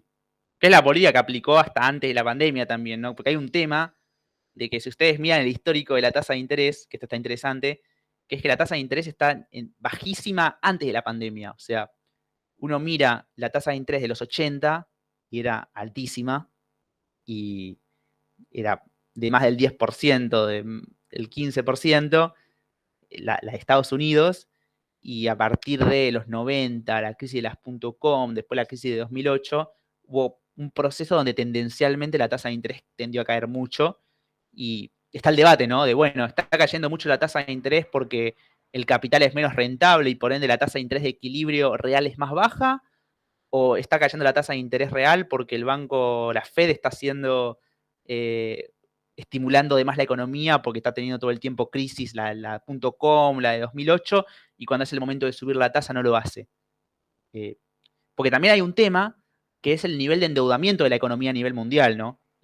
Hay un dato que el otro día me enteré de esto, se los cuento. Supuestamente, ¿se acuerdan de a partir de la Primera Guerra Mundial hay una caída del patrón oro? Esto lo vieron en historia a nivel mundial. El patrón oro cae como régimen monetario. Y recién en 1994 el mundo alcanza el nivel de flujo financiero sobre PBI de 1913. O sea, en todo el siglo XX el nivel de flujo financiero sobre PBI fue más bajo que en 1913. Bueno, cuestión de que la economía hoy está mucho más endeudada que capaz en los 70, 80, porque hay muchos flujos de capital yendo de acá para allá, financieros. Entonces, subir la tasa también es costoso para esos agentes que están endeudados, y es un tema, ¿no? Esta trampa de la tasa baja de interés, y bueno, nada, es para debatir largo y tendido, ¿no? De que capaz estos países, ¿no? Que estamos viendo, Argentina, Brasil o Chile, podrían tocar la puerta a Estados Unidos y decir, capaz me estás generando algunos problemas con esta política tuya de bajar mucho la tasa porque me está llenando de dólares y esto me está generando enfermedad holandesa, inflación, todo lo que quieran. Y Estados Unidos podría decir, bueno, pero si subo la tasa puedo hundir a algunos agentes que están endeudados. Es como todo un tema, digamos, en el mundo la tasa de interés, que está bastante interesante y es bastante más complejo que capaz simplemente lo que pasa en 3 países. Nadie está dispuesto a pagar las consecuencias de una recesión, digo, Claro. subiendo la tasa. A mí me genera duda también la parte de que la tasa de interés siendo un precio tan importante para el desarrollo de la economía, ¿qué efectos tiene determinarla a dedo. ¿Qué efectos negativos puede tener? Porque nosotros siempre vemos que si tenés un precio que es superior o inferior al de mercado, te genera o desabastecimiento o una escasez de demanda, cosas así. O sea, ¿y qué pasaría si justamente tenés una tasa de interés que si la dejás fluctuar, por decirlo de alguna manera, tendría que ir a tanto y la tenés en cero prácticamente? ¿Qué industrias se está estimulando que de otra manera no serían rentables y que solo existen por esa tasa ficticia? Sí, total, eso es el concepto de represión financiera, se llama. Cuando uno baja la tasa por debajo del equilibrio, o lo que se supone que sería el equilibrio. Esto igual es yéndonos de macro, ¿no? Porque en macro suponemos que la tasa de interés se determina en el mercado de dinero, pero bueno, hay una tasa más de equilibrio real, se supone, y cuando uno la baja, se supone que hay personas que están recibiendo crédito a un nivel más bajo de lo que es el equilibrio, pero hay personas que no llegan a recibir crédito porque a esa tasa los bancos no te prestan, porque no les conviene. Y Claro. no hay suficiente ahorro para ese nivel de endeudamiento. Claro, porque yo lo pensaba desde el concepto, creo que nos lo explicó uno de ustedes, no me acuerdo cuán, el de fondos prestables, que era justamente de Claro. ahorros contra demanda de ahorro, justamente de Sí, capital. Y si vos no tenés un ahorro que se condice, es como que estás creando un capital de la nada que no se condice con las capacidades reales de tu economía. Como que es medio raro y peligroso, pero raro. sí, bueno, ahí depende, ¿no? De cuál es la capacidad real de la economía, ¿no? Ahí se juntan un montón de cosas, ¿no? Por un lado se junta el debate más de economía cerrada de, che, pero ¿está la economía en pleno empleo o no lo está? O está Claro. estimulando de más. También se junta con lo externo, ¿no? Como que capaz acá es un tema más externo de... por un lado, pensá, Franco, que hoy los países en el mundo no tienen tanta decisión sobre su tasa de interés como hace unos años, porque se habla de que si uno está conectado al mundo, inminentemente la tasa de interés que fijan los bancos más importantes, como puede ser principalmente la Fed, pero también el Banco Central Europeo, el Banco Central de Inglaterra, te van a afectar y uno cuando está conectado, cuando está abierto, no puede elegir la tasa tan libremente, ¿no? Entonces, capaz la pregunta no es si Argentina, Brasil o Chile están fijando la tasa por debajo de lo que deberían, sino también la pregunta podría ser perfectamente, ¿está Estados Unidos fijando la tasa por debajo de lo que debería, ¿no? Porque cuando Estados Unidos fija por debajo de lo que debería, o fija una tasa más baja o más alta, saquemos el debería, le va a impactar a los países periféricos, ¿no? Y es curioso Claro. que no hay tanta, o no hay tantos mecanismos, ¿no? Porque es muy curioso cómo en algún punto la política monetaria de Estados Unidos genera un montón de externalidades en todo el mundo que no están tan internalizadas, ¿no? Si bien existe un G20 donde se supone que se discuten esas cosas, capaz no hay tanto acuerdo o no está avanzando tanto esta discusión sobre, che, ¿deberían los bancos centrales del mundo más importantes internalizar que lo que hacen le impacta indefectiblemente a los otros países que están conectados financieramente y que son más chicos y que no tienen tanto poder de decisión de su propia tasa? Y es interesante todo ese debate y ya excede a la teoría económica, o sea, es meternos en un Claro. campo más de relaciones Pero políticas políticamente anda a decir Argentina a decirle a Estados Unidos que suba la tasa porque le está afectando, tipo, no la va a subir. No la va a subir porque le pidas vos. Por eso si se lo pide Inglaterra con buenos modales, no sé, o Europa, pero es dudoso. No, Te totalmente. diría que incluso si lo sube, si se lo pide la Unión Europea o China o China, Japón, la Unión Europea, Australia y Canadá No, juntos tampoco lo van a hacer, o claro. sea. Si China se lo pide, ya no. Sí, O se pero lo digo, pide China de si Rusia, todos los va a ser países tipo, si grandes China se lo quiere piden, algo, no les va a es malo importar para mí. tampoco, o sea, no les representa una ventaja a ellos para comenzar. Claro. O sea, le estás dando mejores condiciones a todos los demás países para que te perjudiquen a vos, básicamente lo van a ver así. Sí. Bueno, no sé si queda alguna duda y si no ya podemos ir cortando. Traten de estudiar y hacer el TP.